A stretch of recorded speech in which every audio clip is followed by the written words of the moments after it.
Welcome everyone, this is Savor the Moments with Tia and friends, and I'm really excited to introduce you to my new friends at CW Distributing. First off, we have my new friend Jillian. Hi, I'm so excited to be here with you at Jamesport Vineyards. Giving us a tour of the North Fork today. Oh, absolutely. You really enjoy it. And my new friend Matt.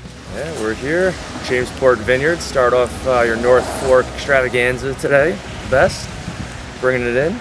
Absolutely. We're going to head inside. We're going to prepare some nice wines, try to savor them as long as we can, and give you some good holiday suggestions for some food. So let's head on in maybe and see what we can do. Before we head on in, his name was Alex. Yes. Just put that out there. Family affair. We keep it in the family. We're keeping it all in. Exactly. So we're going to enjoy, savor away on this beautiful dreary day. And it doesn't matter if it's raining or shining, you should still come out to a vineyard, support your locals. So let's go on in and rock it out. Let's do it. All right. After you. Okay. After you.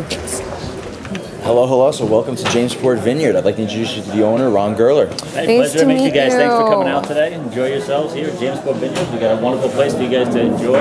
We're going to take a tour of our vineyard down the road here, down the way here, and look at our production facility and go down and taste some wine. Yeah, let's do it. Let's do it. I'll follow suit.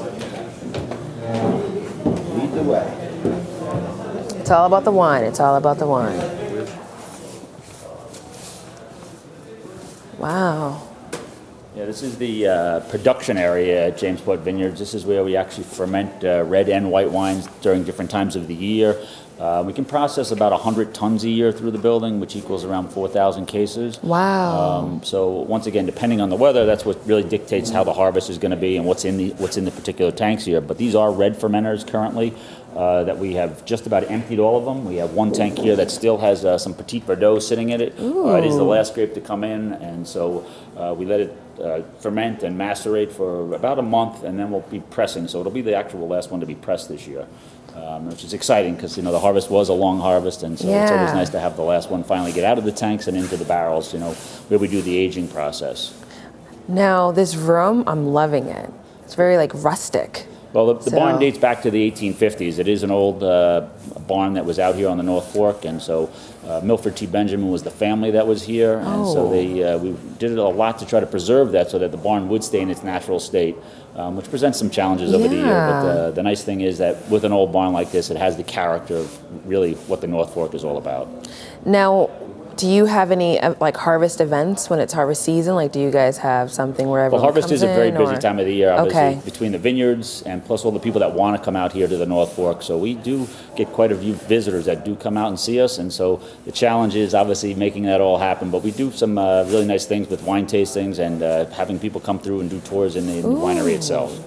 Like we're doing right now. Yes. Yeah. I feel like we're VIPs right now. Thanks to my friends at CW Distributing. Yeah, we got some special treatment today. So. Yeah. Now, so the next thing we're going to do today is the tastings. Yes. So what Is it a typically special room or? Yeah, we have our cellar downstairs where we do our tastings for smaller groups, and it's also where we do age some of the wine. So why don't we go downstairs and see that? Oh yeah. Take a look. Can't wait to savor it away. Oh wow. This is our beautiful barrel aging cellar down here at Jamesport. We bring our guests down to come and taste wine here and taste it really out of the vats right as they're aging. This is beautiful. Thank you.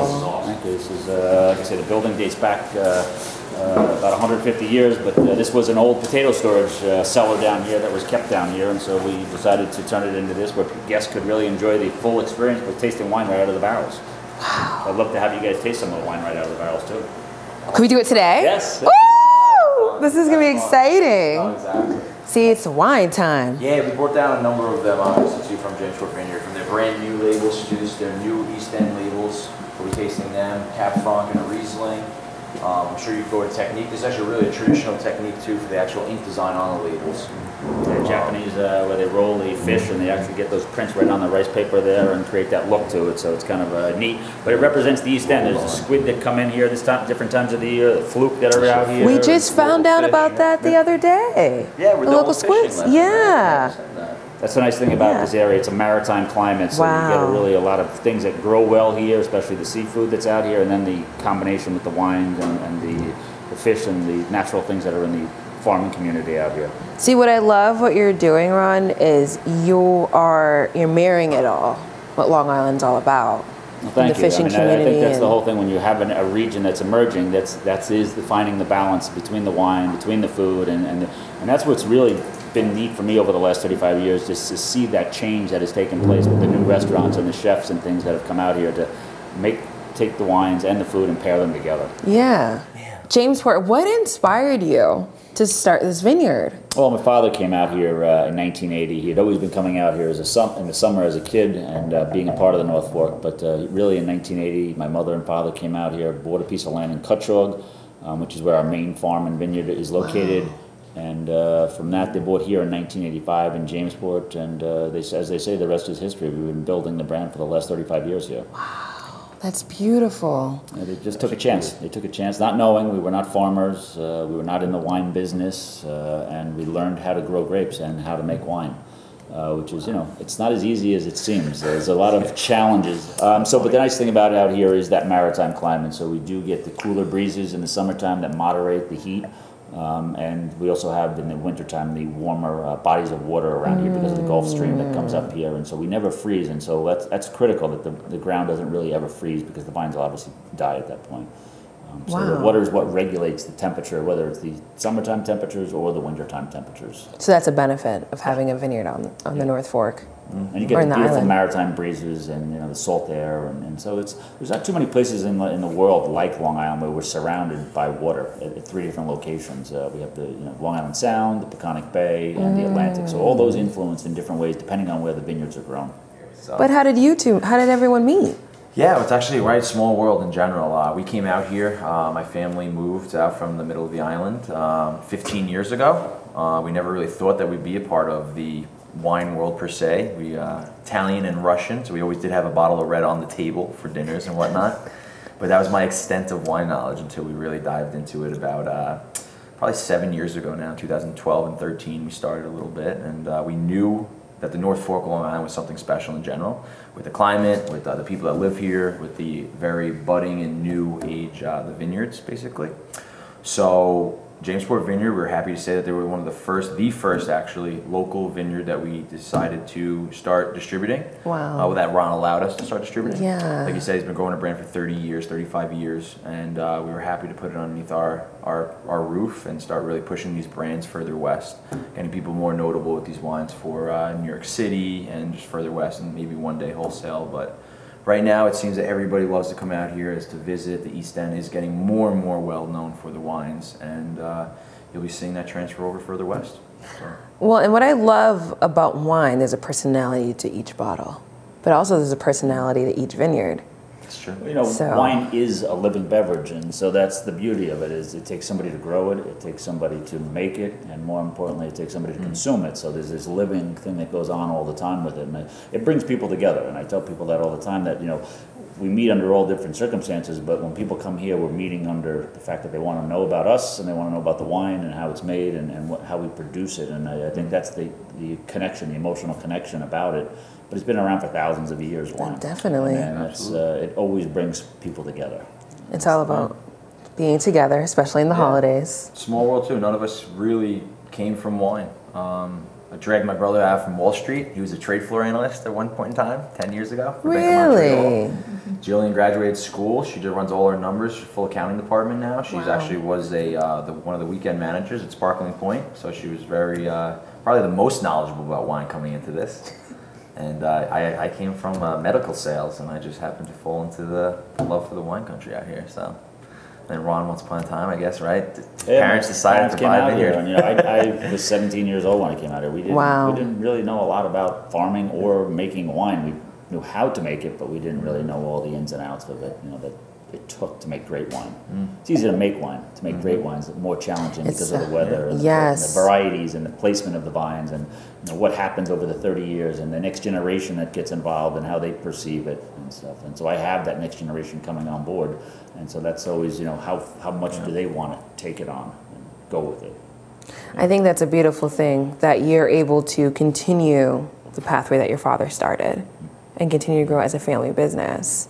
Well, I think that's the thing that I try to impart into my kids is that there is that generational thing, and I've taken it very far from where my father had it, and now they're going to have to, as they get involved, see the next path of what it is, and hopefully the food and the wine aspect. We talked a little bit about that earlier. Yes. That is to me the next thing, really creating the cuisine on the North Fork with the wines that come from this region. Yes. And we have a lot of great chefs and restaurants that are coming and doing that now. Yes. But I think that really is going to be what solidifies the North Fork is the food and wine coming together and being sustainable. Yes. Yeah. Sustainability is always a good thing because that enables it to go into the next generation. Yes. Exactly. And keeping it local. Yeah, the new movement from farm to table Yes. is always relevant out here. So really pushing the trend out here for that. All right. So Next wine we're going to have here is a 2017 Chardonnay. It's a barrel-aged, barrel-fermented, and so the difference is that sometimes you can ferment in the stainless steel, which we saw upstairs, or you can barrel ferment, and so you get different complexities when you barrel ferment. And so the barrels that are behind you, we age in them, or we ferment in them, depending on the process that's going on. And so when you ferment in a barrel, you pick up some of the nice natural wood characters in there. You get a little smokiness, you get some vanilla, a little spicy character. As to where if you just ferment it in the steel, you get more of the fruit characters, the citrus notes, the pear notes. And so depending on the winemaker and the preference, they'll do either or they'll blend the both. And so this is a blend of barrel fermented and stainless steel. wow. It's got some nice bright acidity to I it. love that. It's got some nice citrus tones.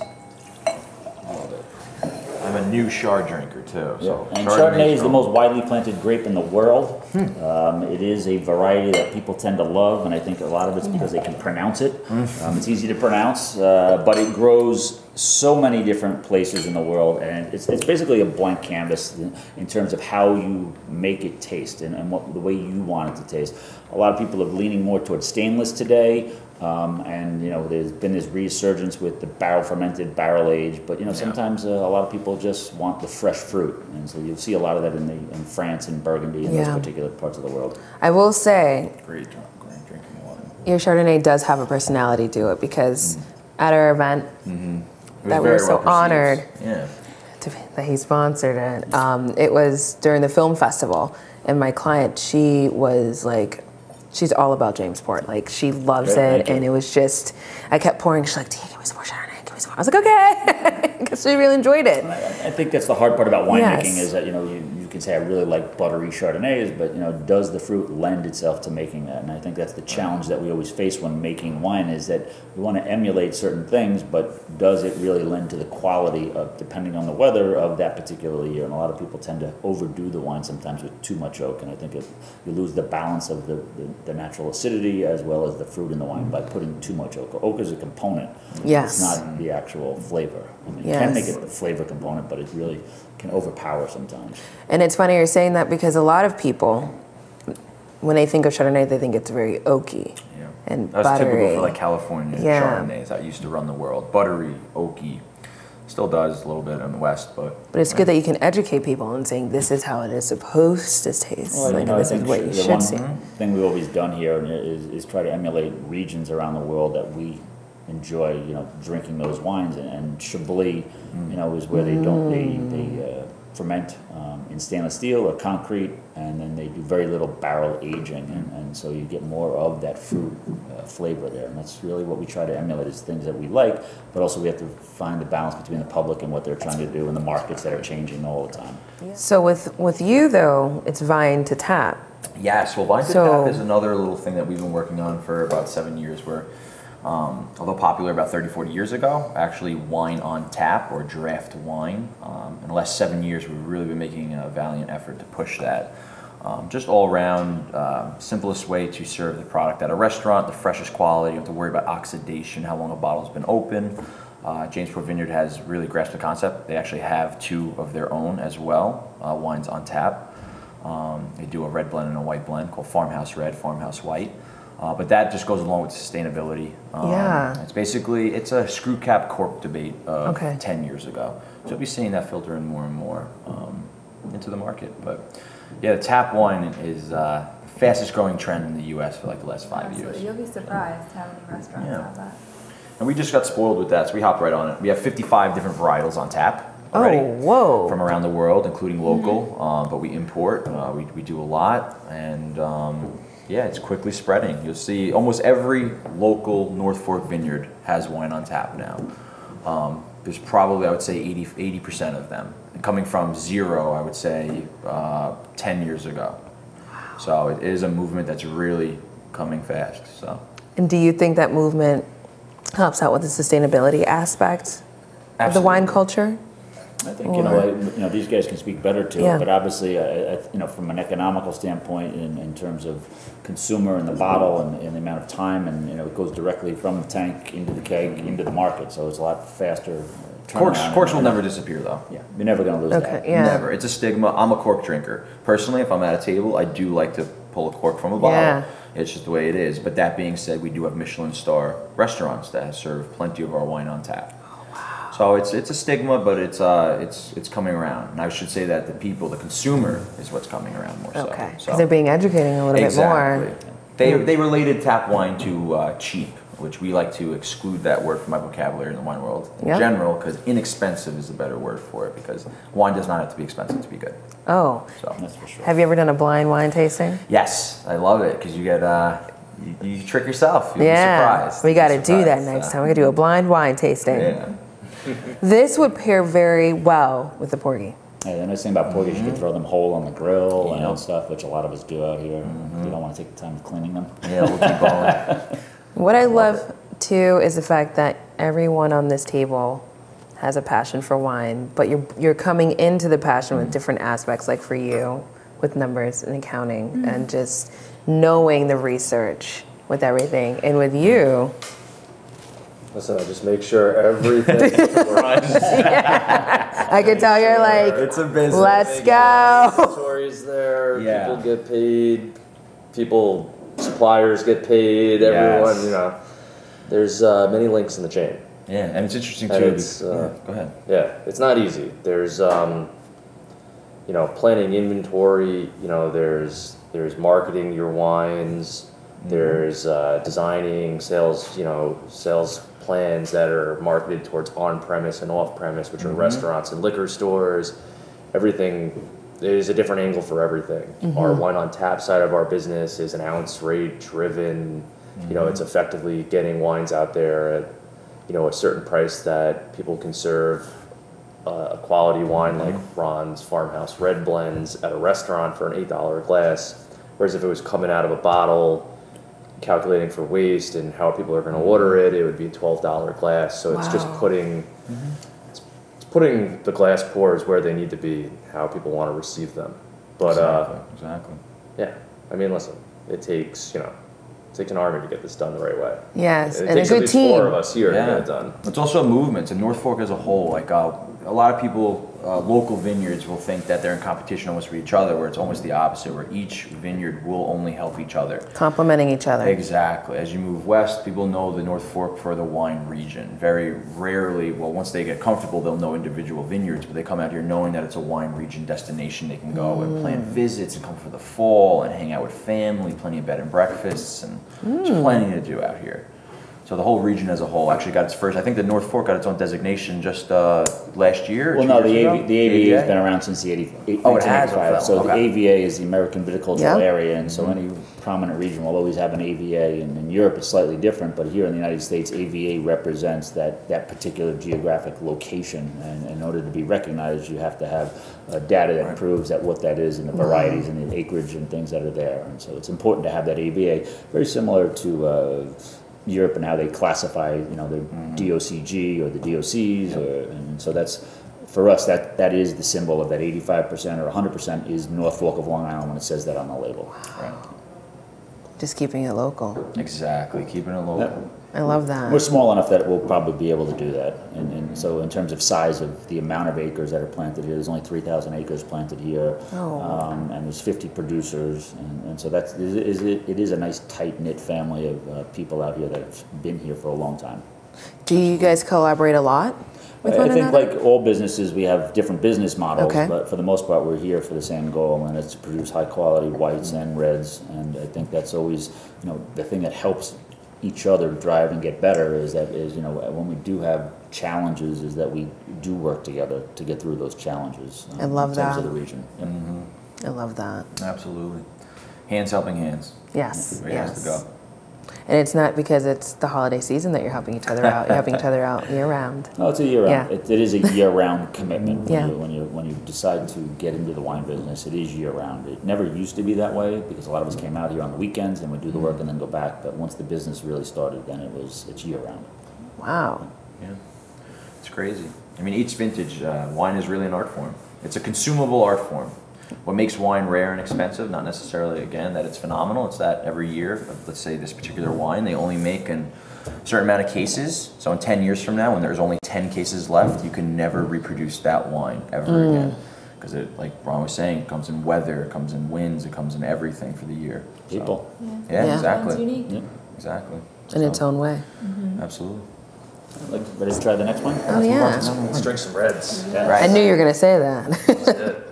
So now I see we have reds. Yes. Yeah. Reds Okay, are okay. always a great time of the year for the reds. But you know, the nice thing about the reds is that you can make reds in many different styles, and today's people's palates are constantly changing. So you get, once again, those tannins you can taste a little bit Yes. more lingering on the palate, but those tannins will soften over time, and that's the beauty of wine is that you have to be having the ability to hold on to it and allow it to develop, and sometimes that takes 5, 6, 10 years to do that, and most people are impatient. They want to consume it within 24 hours of purchase. No, patience is a virtue. Yeah, I know. That's Yeah, wine. dude, yeah. Tough to savor the moment when you're drinking the wine. Right? Patience is a virtue. Oh, it is. It is. What's the most time spent in the barrels for any wine? These larger format barrels that we have behind us, called the Boti, and so the Boti is 240 gallons, and so what's nice about a Boti is that more surface area of wood Touches than the wine. touches the Oh, I wine. didn't think of that. So it's a longer period of maceration or time spent Okay. aging. And so the smaller the barrel, the more oak that is touching the wine, and so the bigger the barrel, the less oak that's touching, and so you tend to get less tannin, but it can stay in the barrel for a longer period of time. Our wines average anywhere from 18 to 24 months, depending on, once again, the Nice. weather and the year. That's why in a cooler year, we put very little into oak because of the expense of the oak. Right. But more importantly, we want the oak to be the dominating factor in the wine. Love it. You did such a great job. I love it. I'm excited for this next one too. This is hopefully adding to What's the next portfolio. one? So the next one is a mélange de trois, so the blend of three. So mélange in French means the blend, and so it's our bigger blend. It's got Cabernet Sauvignon, Cabernet Franc, and Petit Verdot. And so this is a nice bold style wine. You'll notice the color is a little bit darker and a little bit richer. This is from the 2015 vintage. So 15 vintage was a beautiful year, nice warm summer, nice warm harvest. So good. We got some legs on it. Now I want duck. Yeah. Now I do want duck and red wine. But a lot of people tend to, if it's red, it's got to be meat. Right. But red means fish too. I mean, you Yeah. can barbecue it. You can do so many different things with fish today that actually, a heavy spice sauce. That's big. Yeah. It's got some nice big tannins to it. Love And it. you can make sauce out of the wine too. Yes. Yep. Yeah, you can reduce it down Yeah. and stuff and add the flavor into the wine. So I'm not one of those ones that follows within that guideline of white is fish. No, no. Red I'm the can be- same way. You have to have an It definitely adventure. tastes great when you have a great wine, red wine with a piece of lamb or something of that nature. But we're excited enough where we'll be adding more to our portfolio from Jamesport in the future, little by little. And these are just some phenomenal wines, and we're really happy to get them out there to let other people, palates, experience them and let them know that there's some really elegant wines being made. I think that's a toast. Yes, that is That's a toast. wonderful toast Absolutely. right there. So future happy holidays, guys. Yes. Cheers. Thank Cheers. you. This.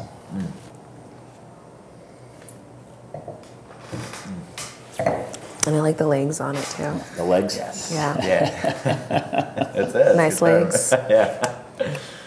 But this wine is still very young. Yeah. It is in the sense that you can taste the youth in it. You can taste the tannins haven't quite softened all the way. You get that grippiness on your tongue. Yeah. On this wine now, this definitely could be aged. How long could this sit in the cellar, do you think? Ideally, it's always the debatable thing. And Right. when we produce wine, I tend to take about 28 cases out of production. It goes in, and we have a warehouse, and we put everything in there. And I have it going back all the way. I don't have 28 cases going back all the way to 1980 when we first started making wine. I have enough of it to see that aging helps the wine. And some will do this, some will do this, and some will do this. And it's just, once again, the weather will dictate that whole process. But when you have a wine that's 15 years old, and I have some wines that are 15 years old, they're just gorgeous.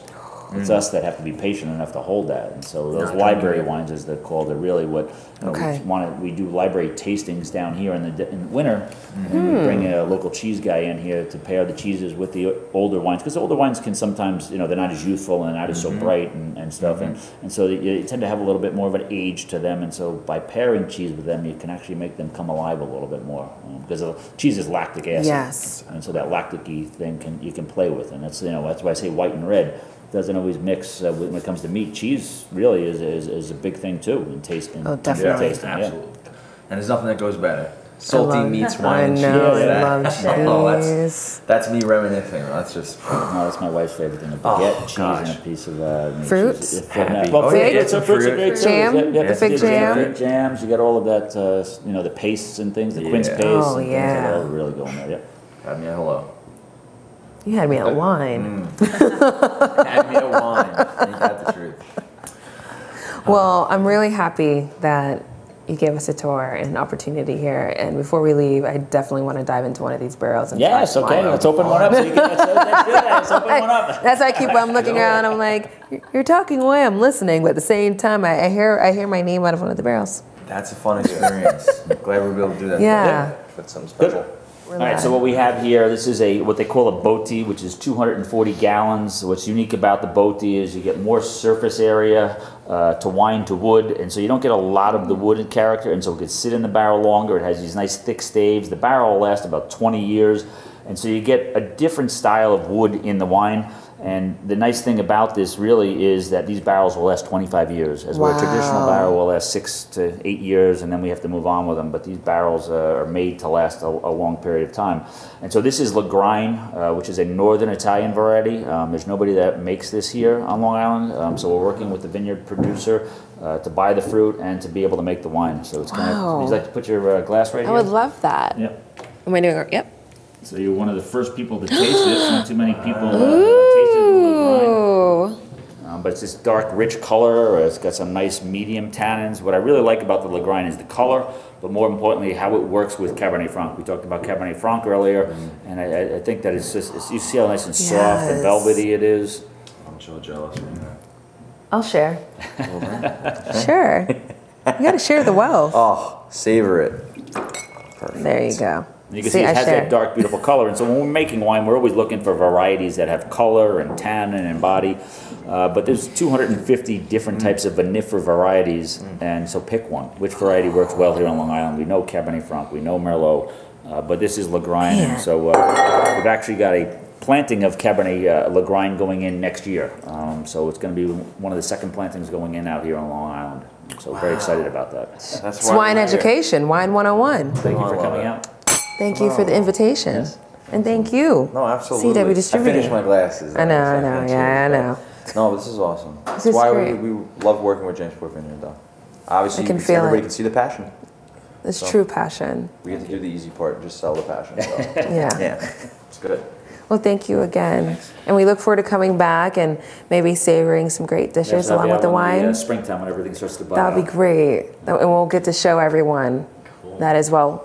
So for the holidays, tell us how they can savor more with you. Like, how can they find you? Well, you can find online? us on our website, which is www.jamesportwines.com. Or Okay. you can come directly here to the vineyard in Jamesport here and purchase right here at the winery. Okay. So it's wine time. It is wine time. Winter's a great time to visit. So until next time, you get to savor away with Jamesport Yeah. and CW Distributing. Tis the season, guys. Tis the season.